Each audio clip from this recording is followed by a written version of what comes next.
Bondada group. Bondada group అంటే బహుశా చాలామందికి తెలిసి ఉండకపోవచ్చు. ఈ సంస్థ అరౌండ్ 2012లో కాన్స్టిట్యూట్ అయినట్టు అంటే ఏర్పడినట్టుగా మనకు సమాచారం ఉంది. మనకు ఇన్ఫర్మేషన్ అందుతోంది. తర్వాత ఈ company Bondada infra group engineering and infra group, solar energy, అట్లాగే telecom tower infrastructure and railway electrification, power transmission వంటి రంగాల్లో పనిచేస్తోంది బొండాడ గ్రూప్. ఈ బొండాడ గ్రూప్ అధినేత వచ్చేసి డాక్టర్ రాఘవేంద్రరావు. సరే, ఇది నేను సాధారణంగా అంటే బొండాడ గ్రూప్ సంబంధించిన యజమాని ఎవరు, లేకుంటే దాని టర్నోవర్ ఎంత, ఏమిటి అని మాట్లాడడం కోసం ఈ వీడియో మొదలుపెట్టలేదు. ఇందులో ఉన్న ఒక ఇంపార్టెంట్ పాయింట్ ఏంటంటే, ఈ సంస్థ గడిచిన ఒక 10 ఏళ్లుగా రాష్ట్రంలో అంటే తెలంగాణ ప్రాంతంలో పెద్ద ఎత్తున కాంట్రాక్టులు చేస్తుంది. సరే, మనం కాంట్రాక్టులు చేయడాన్ని తప్పు పట్టడానికి లేదు. ఏ కంపెనీకైనా సరే ఆ కంపెనీకి ఉన్న సామర్థ్యాన్ని బట్టి వాళ్ళు జనరల్గా చేస్తారు. అయితే బొండాడ గ్రూప్ వెనుక ఒక సీనియర్ మంత్రి ఉన్నట్టుగా ఆరోపణలు వస్తున్నాయి. కాంగ్రెస్ క్యాబినెట్లో ఉన్న ఒక సీనియర్ మంత్రి ఈ బొండాడ గ్రూప్కు మద్దతుగా ఉన్నట్టు తెలుస్తోంది. ఆయన మద్దతు కారణంగానే ఈ బొండాడ గ్రూపుకు పెద్ద ఎత్తున సింగరేణి కాలనీస్లో కానీ, అట్లాగే విద్యుత్ రంగంలో కానీ భారీగా కాంట్రాక్టులు వాళ్ళ ఆ కంపెనీకి అందుతున్నట్టుగా, ఆ కంపెనీ చేతికి వెళుతున్నట్లుగా తెలుస్తోంది. ఆ మంత్రి మద్దతు అనేది అక్కడితో ఆగలేదు. మళ్ళీ దీంట్లో ఇంకొక సీనియర్ ఐపీఎస్ పేరు కూడా వినిపిస్తుంది. అంటే ఆయనకు సంబంధించిన పెట్టుబడులు కూడా ఇంకెవరో బినామీ పేర్లతో ఈ మద్దతు వ్యవహారాన్ని నడిపిస్తున్నట్టుగా తెలుస్తుంది. యాజ్ ఆఫ్ నౌ 2025 మా ఫైనాన్షియల్ ఇయర్ లెక్కల ప్రకారం బొండాడ గ్రూప్ ఒక 1,571 కోట్లకు పైగా రెవెన్యూ ఉన్న కంపెనీ. 1,571+ crores revenue company. తర్వాత 3,600 కోట్లకు పైగా ఇప్పటికే ఆర్డర్స్ ఉన్నాయి ఇది ఈ కంపెనీకి. ఈ బొండాడ గ్రూపు కాంగ్రెస్ అధికారంలోకి వచ్చిన తర్వాత సింగరేణి కాలనీస్లో కానీ, అట్లాగే విద్యుత్తు రంగానికి సంబంధించిన ఇతర ఇన్ఫ్రాస్ట్రక్చర్, అదర్ ఇంజనీరింగ్ వ్యవహారాల్లో కానీ, కాంట్రాక్టర్లో కానీ పెద్ద ఎత్తున చెలరేగుతున్నట్టు కనబడుతోంది. అంటే ఆ సింగరేణి కాలనీస్లో కానీ, విద్యుత్తు రంగంలోని కాంట్రాక్ట్ పనులలో కానీ మిగతా వాళ్ళకి ఎవరికి దక్కని పనులు, లేదా మిగతా వాళ్లకు దక్కకుండా చేసి బొండాడ గ్రూపుకు మాత్రమే దక్కేటట్లుగా ఈ సీనియర్ మంత్రి వ్యవహారాలు నడిపిస్తున్నట్టుగా, ఈ సీనియర్ మంత్రి అండదండలతోటే బొండాడ గ్రూప్ పెద్ద ఎత్తున కాంట్రాక్టర్ను చేపడుతున్నట్టుగా సమాచారం అందుతోంది. అయితే ఈ సీనియర్ మంత్రి పైన గతంలో కూడా చాలా రకాల ఎలిగేషన్స్ వచ్చాయి.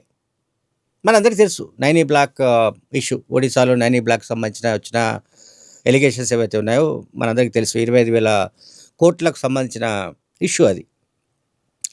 సరే, దాని తర్వాత అది ఒక రకంగా చల్లబడిపోయింది. ఆ తర్వాత ఏం జరుగుతుందో చూడాలి. నైనీ బ్లాక్ ఇంకా మళ్ళీ దానికి సంబంధించి సెంట్రల్ గవర్నమెంట్ ఒక డెసిషన్ తీసుకోవాల్సి ఉంది. దాన్ని వేలం వేసే పద్ధతి, కాంట్రాక్టు, టెండర్లు వ్యవహారం అంతా కూడా మళ్ళీ చూడాల్సిన అవసరం ఉంది. బట్ రైట్ నౌ నేను బొండాడ గ్రూప్ గురించి ఎందుకు చెప్తున్నానంటే, ఈ రాష్ట్రంలో అంటే తెలంగాణలో అనేక సంస్థలు ఉన్నాయి. అయితే ఈ సంస్థలన్నింటి వెనుక ఎవరో ఒక రాజకీయ నాయకుడి సహకారమో, ఏదో ఒక రాజకీయ పార్టీకి చెందిన వాళ్ళ మద్దతు లేకుండా ఉండే అవకాశం లేదు. ప్రతి సంస్థకు వెనుక ఒక రాజకీయ పార్టీ సపోర్ట్ ఉండొచ్చు. లేకుండా ఇప్పుడు నేను చెప్పినట్టుగా అంటే కాంగ్రెస్ అధికారంలోకి వచ్చింది. క్యాబినెట్లో ఉన్న ఒక సీనియర్ మంత్రి ఆయన బొండాడ గ్రూపుకు ఇక రైట్ హ్యాండ్గా తయారయ్యాడు. అంటే ఆయన తలుచుకుంటే ఆ బొండాడ గ్రూప్ ఏ కాంట్రాక్ట్ అయినా లభించే విధమైన అరేంజ్మెంట్స్ జరుగుతున్నట్లుగా కాంట్రాక్టర్ల వర్గాల్లో చర్చ జరుగుతోంది.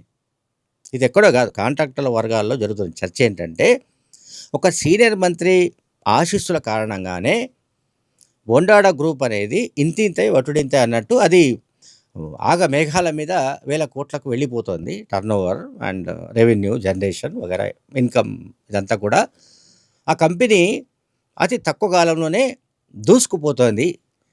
దీనికి కారణం ఏంటంటే ఈ ఈ సీనియర్ మంత్రి పాత్ర. సీనియర్ మంత్రితో పాటు నేను ఇంతకుముందు చెప్పినట్టుగా ఒక సీనియర్ ఐపీఎస్ అధికారి పాత్ర. అంటే సీనియర్ ఐపీఎస్ అధికారి మళ్ళీ డైరెక్ట్గా లేడు.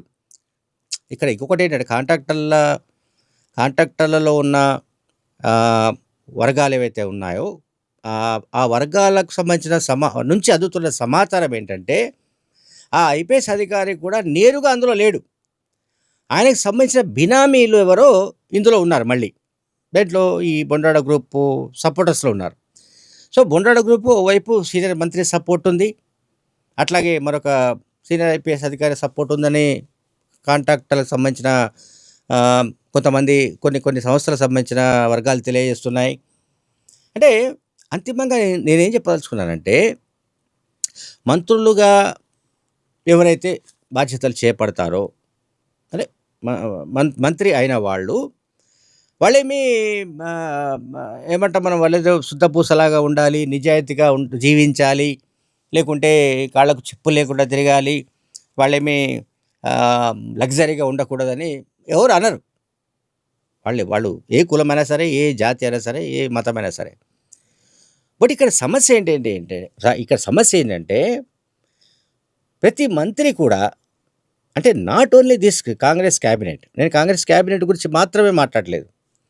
అంతకుముందు బీఆర్ఎస్ ఉన్నప్పుడు కూడా మంత్రులుగా పనిచేసిన వాళ్ళు, ఇప్పుడు మంత్రులుగా పనిచేస్తున్న వాళ్ళు, అంటే ఇప్పుడంటే కాంగ్రెస్లో, అంతకుముందు బీఆర్ఎస్లో, వాళ్ళు చేసిన పని అంతా ఏంటంటే, ఇప్పుడు కాంగ్రెస్ మంత్రులు చేస్తున్నది అప్పుడు బీఆర్ఎస్లో ఉన్న మంత్రులు చేసిన పనే. అంటే ఇందులో కొంతమంది పేర్లు బాగా ఫ్లోట్ అవుతున్నాయి. ఒకరిద్దరు మంత్రులు తరచూ వివాదాలకు గురవుతున్నారు. ఇది రేవంత్ రెడ్డి క్యాబినెట్లో. బీఆర్ఎస్ క్యాబినెట్ అయితే చాలామంది మంత్రులకు కళంకం అంటింది. చాలామంది కళంకిత మంత్రులు ఉన్నారు. అంటే వీళ్ళు చేస్తున్న పని ఏంటంటే, మంత్రి కాగానే మనం ఎట్లా వెనకేసుకోవాలి. సో వెనకేసుకోవాలంటే ఏం చేయాలి, దానికి ఏదో ఒక రూట్ ఏర్పాటు చేసుకోవాలి. ఇటువంటిది అది భూముల దందాలు చేయాలా, లేకపోతే కాంట్రాక్టర్లలో ఎవరినైనా మనం దగ్గరికి చేర్చుకొని, లేకుంటే ఎవరైనా తన దగ్గరికి వచ్చి, సార్ మీ సహాయం కావాలి, ఈ ఫలానా ఇష్యూలో మీ మద్దతు ఉంటే మేము ఇంకా స్వరవిహారం చేస్తామని అంటే, ఈ మంత్రి మద్దతు ఇస్తే ఆ తర్వాత సహజంగానే ఆ కాంట్రాక్టరు లేదా ఆ సంస్థ చెలరేగిపోయే అవకాశం ఉంది. అండ్ యాజ్ యూజువల్గా ఈ లావాదేవీలు అనేవి మళ్ళీ నేను చెప్పాల్సిన అవసరం లేదు. ఆ పనులు ఒక కంపెనీకి మనం అప్పగించాలని అనుకున్నప్పుడు, అప్పచెప్పడం సాధ్యమైనప్పుడు సహజంగానే వాటాలు ఉంటాయి, సహజంగా లావాదేవీలు ఉంటాయి. అందులో ఎవరు దాన్ని మళ్ళీ ప్రత్యేకంగా చెప్పాల్సిన అవసరం లేదు. అదొక సిలబస్. అది ఒక మంత్రి ఒక కంపెనీకి మద్దతు ఇస్తున్నాడంటేనే, ఈ మంత్రి వల్ల ఆ కంపెనీ దినదినం పెరిగిపోతున్నదంటేనే ఖచ్చితంగా భారీ లావాదేవీలు, వాటాలు, వ్యవహారం ఉన్నట్టుగా కాంట్రాక్టర్లకు సంబంధించిన వర్గాల నుంచి సమాచారం వస్తుంది. Thank you very much.